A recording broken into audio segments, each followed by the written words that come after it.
நான் தான் உங்கள் உலகம் சுற்றுவாளிப்பன் முருகதாஸ். இன்றைக்கி நம்ம என்ன பார்க்க போகிறோம்னா நாட்டுக்கோழி எலும்பு சூப்பு பார்க்க போகிறோம். நீங்கள் அமெரிக்காவில் பார்க்க போகிறோம். இன்றைக்கி என்ன அது தேவையான பொருள்னா 2 ஸ்பூன் வந்து எண்ணெய் எடுத்து வச்சுருக்கேன். எண்ணெய் காயட்டும். அடுப்பில் எண்ணெய் காய்ச்சல் இப்போ கொஞ்சம் சேர்ப்போம். இப்போது ரெண்டு வெங்காயம் எடுத்து வச்சுருக்கேன். பெரிய வெங்காயம் 2 வெங்காயம், ஒரு தக்காளி ஒரு தக்காளி 1 தக்காளி எடுத்து வச்சுருக்கேன். எனக்கு கொஞ்சம் காரமாக வேணும், அதனால் வந்து சில்லி பச்சை மிளகா வெட்டி வச்சுருக்கேன். அப்புறம் மசாலா என்னென்னா 2 ஸ்பூனு மிளகாத்தூள், 1 ஸ்பூன் வந்து தனியாத்தூள், 1 ஸ்பூனு மிளகு, 1 ஸ்பூனு கரம் மசாலா. இவ்வளோ தான். இது கூட என்ன பண்ண போகிறோன்னா சிக்கன் நல்லா வெட்டி கழுவி மஞ்சள் தூள் போட்டு ஊற வச்சுருக்கேன். ஊற வச்சு வாஷ் பண்ணிவிட்டு நம்ம சூப்பு செய்யலாம். வாங்க இப்போதைக்கு நான் சூப்பு ரெடி வச்சுருக்கேன். இப்போது எண்ணெய் நல்லா காஞ்ச பிறகு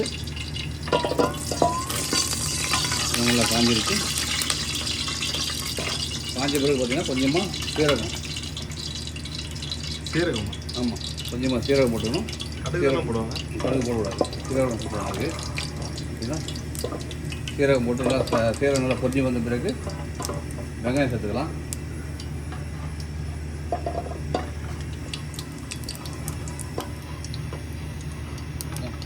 சீரகம் நல்லா காஞ்சிடுச்சு, பொரிஞ்சிடுச்சு. கொஞ்சம் வெங்காயம் சேர்த்துக்கலாம்.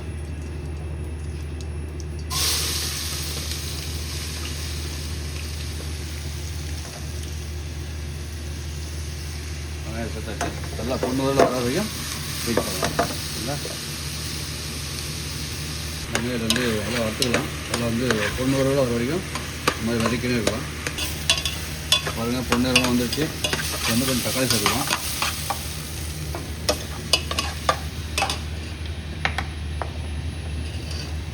தக்காளி சேர்த்துக்கலாம். நல்லா வரட்டும்.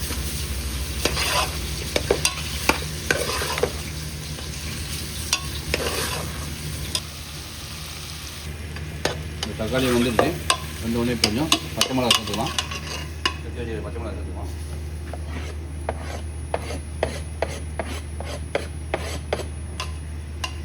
பச்சை மிளகா சேர்த்துக்கிட்டு அது கூட இஞ்சி பூண்டு பேஸ்ட் சேர்த்துக்கலாம். இஞ்சி பூண்டு பேஸ்ட்டு 2 ஸ்பூன் அளவுக்கு சேர்த்துக்கலாம். இஞ்சி பூண்டு பேஸ்ட்டு நம்மளே அரைச்சி வச்சுக்கணும். சரிங்களா? ரெடிமேட் வாங்கி சுத்தமாக இருந்தோம். இஞ்சி நல்லா அரைச்சி சேர்த்துனா நல்லா வாசனை மனமாக இருக்கும். நமக்கு வந்து சளி இருமல்லாம் வராது. இல்லை, அதுக்கு தான் இந்த சூப்பை தயார் பண்ணுறோம். ரொம்ப வந்து அமெரிக்கா ரொம்ப கோல்டு அதிகமாக இருக்குது, மழை பெய்யுது. இப்போ அதனால் ரொம்ப சவுத் இந்தியன் எல்லாமே இரும்புலாக இருக்குது.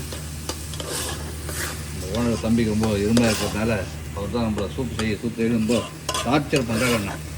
அதனால் நம்ம ஊர் சைடில் ஒரு சூப் இன்றைக்கி நல்லா செஞ்சு நம்ம குடித்து நல்லா என்ஜாய் பண்ண போகிறோம்.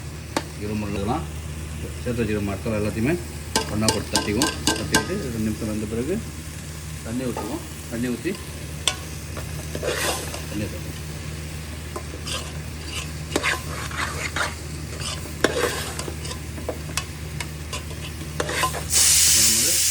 இஞ்சி பூண்டு பேஸ்ட்லாம் போட்டு வதக்காச்சு. இப்போ சிக்கன் சேர்த்துலாம். சிக்கன் சேர்த்து நல்லா வதக்குவோம்.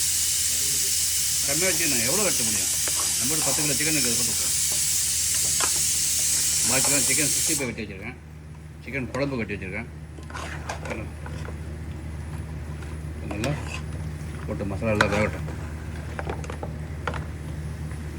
மசாலா போன பிறகு கூட அப்படின்னா தேவையான உப்பு. சூப்புக்கு தேவையே மிளகு தான். மிளகே போடல நீங்கள்? மிளகு போட்டேன். மிளகு போட்டு மிளகா போட்டாச்சு. அதை சேர்த்து வச்சுன்னா அதை சேர்த்து வச்சிட்டேன். சால்ட்டு போட்டுருக்கேன். பார்த்துக்கிட்டு தேவையான அளவு போட்டுக்கலாம். சிக்கன் அதிலே வேகட்டும். இதை வந்து குக்கரில் போட்டால் ஒன்று நல்லது. நல்லா பஞ்சே வெந்துடும். பட் நம்மகிட்ட குக்கர் இப்போதைக்கு இல்லை. குக்கரில் வந்து வேறு ஒன்று வெந்துருக்குது பாருங்கள். அதனால் நம்ம வந்து இப்போ கடாயில் போட்டுருந்தோம். இப்போ நல்லா வெந்த பிறகு தண்ணி ஊற்றிக்குவோம். தண்ணி ஊற்றி நல்லா வேக வச்சு இப்போ வந்து சிக்கன் நல்லா வெந்துருக்குது. நல்லா மசாலாவில் ஊறி போச்சு நல்லாவும். சரிங்களா? இப்போது தேவையான அளவு தண்ணி ஊற்றிக்குவோம். நல்லா தண்ணி ஊற்றி வேக வைப்போம். நம்ம சூப் எப்படி தேவையோ அது மாதிரி நம்ம ஒரு 10-15 பேர் தேவை மாதிரி வச்சுருக்கோம். நல்லா சூப் வந்த பிறகு நம்ம இது பண்ணிடலாம். ரெடி பண்ணி இதில் வந்து சின்ன குழந்தைங்களோட கொடுக்கலாம், ரொம்ப நல்லது, ஹெல்த்தியாக இருக்கும். எலும்பு போட்டதில்லை, எலும்பு போட்டதுனால வந்து கால்சியம் ரொம்ப நல்லா இருக்கும், உடம்பு ரொம்ப ஆரோக்கியமாக இருக்கும் சாப்பிட்றதுக்கு. நம்ம வந்து மீட்டை சாப்பிட்றத விட எலும்பு சாப்பிட்டா உடம்பு நல்லது ரொம்ப. சரிங்களா? எலும்பு தான் எல்லா சத்தும் இருக்குது. மீட்டில் வந்து எல்லாரும் மீட்டை சாப்பிட்றாங்க. எல்லாருக்கும் வந்து ஆடை எதுவுமே இருக்கும், எல்லாம் சாஃப்டாக வேணும். ஆடை இருந்தால் எல்லாம் வலிக்கும், வாய் வலிக்கும். அதனால் வந்து சாஃப்டாக இருக்கணும்னு சொல்லி மீட்டு மட்டும் சாப்பிட்றாங்க. ஆனால் மீட்டில் வந்து ஒன்றும் இல்லை, வெறும் சக்கை தான் இருக்குது, தண்ணி சக்கை தான் இருக்குது. பட் எலும்பில் தான் எல்லா விட்டமினும் இருக்குது. சரிங்களா? அதனால் எலும்பு சூப் சாப்பிட்றது உடம்பு ரொம்ப நல்லது. சின்ன குழந்தைங்களாம் செஞ்சு கொடுக்கலாம். சிக்கன் காரக்குழம்பாங்க, அது காரக்குழம்பு மாதிரி தான் இருக்கும் சூப்பு. அதெல்லாம் சரியா பிடிச்சி பாருங்கள். இப்போ பார்த்தா காரக்குழம்பு தான் தெரியும், சாப்பிட்ட பிறகு சொல்லுங்கள் எப்படி இருக்குது. சரிங்களா?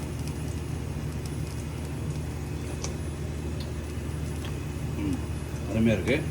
உப்பு கொஞ்சம் கம்மியாக இருக்குது, உப்பு கொஞ்சம் போட்டுவோம். ஒரு கொதி வந்தோடனே வந்து பார்க்கலாம்.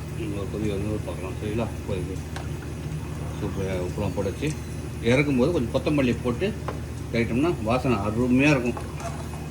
சூப்பு இன்னும் குடிக்கணும்னு தோணும். சூப்புலேயே வந்து மின்ட்டு போடலாமா? மின்ட்டு போடக்கூடாது. ஏன் மின்ட்டில் போடக்கூடாது? மின்ட்டு கொத்தமல்லி போடுறது அருமை நல்லாயிருக்கும். மின்ட்டு எதுக்கு போடக்கூடாது? மின்ட்டு இதில் போடக்கூடாது, இதில் வந்து போடக்கூடாது. அது ஏங்க போடக்கூடாது ஓகே, ஏன் போடக்கூடாது? நான் செப்பா நீ செப்பா, நான் சொல்லதான் நீ செய்யணும். சரியா? இங்கே இதுமாரி பார்க்குறவங்க நிறைய ஆளுங்கள்லாம் கேட்குற கேள்விக்கு பதிலும் சொல்லணும். தப்பு இல்லை, மின்ட்டு போட்டால் தப்பு இல்லை. இதில் வந்து மின்ட்டு போடக்கூடாது. எனக்கு தெரியலன்னு மட்டும் சொல்ல மாட்டீங்க. அது சொல்லக்கூடாது. செப்புனா பெரிய செப்புனா சொல்லக்கூடாது, தெரியாதுன்னு சொல்லக்கூடாது. அப்போ சொன்னால் நீங்கள் பெரிய ஆகிடுவீங்க. சரியா? போடக்கூடாதுன்னா போடக்கூடாது, அவ்வளோதான். ஓகே. சூப்பராக கொதிச்சு நல்லா கொதிச்சிருச்சு. நல்லா வந்து சூப் ரெடி ஆகிடுச்சு. செம்மையாக சூப்பு. இது வந்து கடைசியாக வந்து கொத்தமல்லி போட்டு இறக்கிடலாம். சரியா? கொத்தமல்லி கொத்தமல்லி நல்லா கொத்தமல்லி நிறைய போட்டு இறக்கணும்னா அரோமா வாசனை நல்லா அழகாக இருக்கும். அப்படியே பாருங்கள், நல்லா வந்து கொதிச்சு அடங்கிடுச்சு. கொத்தமல்லி நிறைய போட்டாச்சு. நல்லா வாசனை அழகாக இருக்குது, அருமையாக இருக்குது. அரோமா வாசனை வருதா? செம்ம வாசனை, சூப்பர் வாசனை. எப்படி வருது வாசனை? சரியான வாசனை, வாயில் எச்ச ஊறுது எனக்கு இப்போவே. காட்டுங்க, ஊறுது. அப்போ சூப்பு வந்து இப்போ வந்து சூப் பவுலில் போட்டு குடிக்கலாம். இல்லை, அது சூப் பவுலே இல்லைங்க, அது நல்லா சூப் பவுல் உள்ள இருக்கு. எனக்கு தான் சூப் பவுலுங்க. புளியாக இருந்தால் எனக்கு போதும். நல்லா சூப்பு தண்ணியாக எடுத்து போட்டு இல்லை, இன்னும் காரம் தேவைப்பட்டுனா ஒன்று மிளகு போட்டு சாப்பிட்லாம். ஏற்கனவே காரம் அதிகமாக இருக்குது, நல்லா போட்டுக்கிறேன். இது கூட வந்து காரம் அதிகமாக இருந்தால் கொஞ்சம் லேசாக சாதம் கூட சேர்த்துங்க. சாதம் போட்டு சாப்பிட்டாலும் கொஞ்சம் காரம் குறையும். நல்லா கலர்ஃபுல்லாக அழகாக இருக்குது சூப்பு.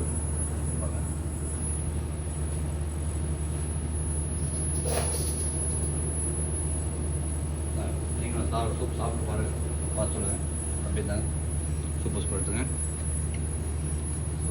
சூப் எப்போவுமே இப்படி கலக்கிட்டு குடிக்கணும், வெறும் எண்ணெயாக குடிக்கக்கூடாது. மசாலா கலந்து குடிக்கணும்.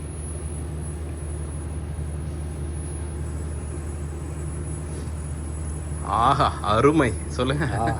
அருமையாக இருக்குது சூப்பு.